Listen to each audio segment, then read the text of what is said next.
G'day guys, welcome back to the channel. I am Ben. Today we're going to have a chat about my latest read, 488 Rules for Life by Flanagan.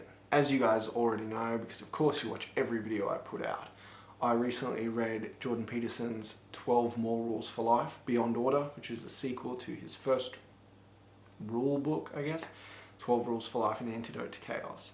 And of course, because you've seen the video, you know that I wasn't super thrilled with it.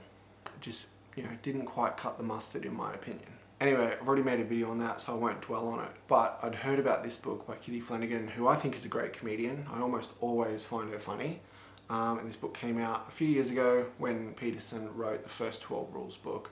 And I'd been thinking about it ever since. And it wasn't until I read the second 12 Rules book, Beyond Order, that I decided to borrow it from the library and see how good it was. There are a bunch of rules. There's not quite 488, but there are a lot of rules. Some you'll love, some you'll pass on by, but here are a couple of my favorites. Rule number 3, don't ever waste your money on surround sound. I can't agree with this enough. I hate surround sound. Kitty goes on to explain, it's like the person's on the TV in front of you, so why is the sound coming behind you?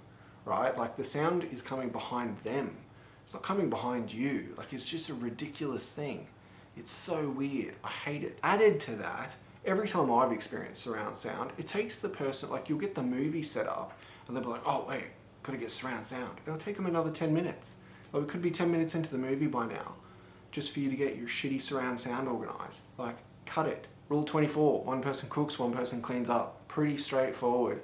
I follow this rule in my house. I do most of the cooking since I used to be a chef, and my wife does the washing up. Just kind of makes sense. Rule 85, don't ever mention your happy place. I actually earmarked this one because it's kind of funny. So it's like, don't ever mention your happy place. To me, this sounds less like a pleasant, fun state of mind and more like some kind of utopian wank palace you've built in the basement. That was hilarious. I thought it was so funny when I read that. I killed myself laughing for like 5 minutes. My wife's watching me on the couch, just like, what are you laughing at? Next rule, rule 85. Don't be late. This was in the relationships and dating subcategory, but pretty sure we can all agree it applies to everyday life. Don't be late. It sends a message that your time is worth more than the other person's, and that's just not a good thing. Rule 209, it's not babysitting if they're your children. Now, Flanagan says this as if men are the ones saying they're babysitting. That may be true. You might have heard men say they're babysitting their kids. I haven't. I've heard it from mums. I walk past a cafe and there's a group of mums out the front. They're like, oh yeah, dad's at home babysitting the kids. Like, he's not. Like, are you giving him pocket money and letting him off at 9? Like, he's raising them. It's not babysitting. Rule 273, models don't get to say they were ugly or unattractive in high school. I know, Kitty points this out as well, it might be unfair because it might be true, but no one's going to believe you. Like if you're stunningly gorgeous, that you're, gracing the covers of magazines, no one's going to believe that you were ugly as a kid. And even if you were, so what? Like, who cares? There's people that were ugly as kids and are ugly as adults, so don't rub it in their face that you grew up into a beautiful swan while they're still an ugly duckling. Rule 274, no talking when the previews start. Oh my God, I can't believe people still need to be told this. The previews are an extension of the film. So it's like talking in the film. In fact, half the reason I go to the movies, I don't really anymore, but half the reason I used to go to movies is to watch the previews and get excited about other movies I could go and watch. So don't interrupt that awesome time. Rule 365, verbal invitations must contain specifics. Yes, my God, don't just ask someone what they're doing on Friday. Because then they're like, oh, I don't know, I'm free if you're going to invite me to some really cool, fun thing, but if you're going to ask me to help you move, then I'm suddenly busy, right? Like, just tell them up front, hey, are you free Friday? We're going out for a couple drinks with me and Kate and Mary Sue. And then they can be like, don't like Mary Sue, I don't want to go. No, sorry, I'm busy, right? Like, just everything up front. And finally, rule 433, don't talk in the library. Honestly, it's just like annoying.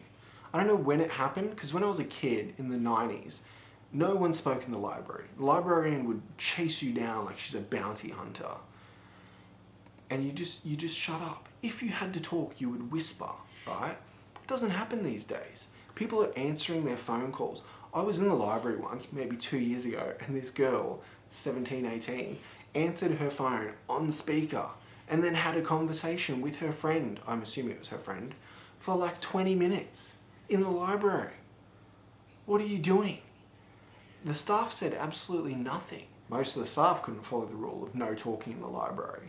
Like, they'd shout across the room from one another. Like, one's over there, the other one's over there. They're like, Mary, what are you having for lunch today? And you're like, shut up. No one cares. Go up and ask Mary what she's having for lunch. Calm your shit. Anyway, guys, obviously there's 400 and something rules. I could go on, but just get a copy yourself. It's great. It's not gonna like rock your world, but it's just good for a laugh. Alrighty, that's it, guys. That's all I've got for you. I hope you liked the video. If you did, give it a thumbs up. Don't forget to subscribe. I'll see you guys next time. As always, stay cool.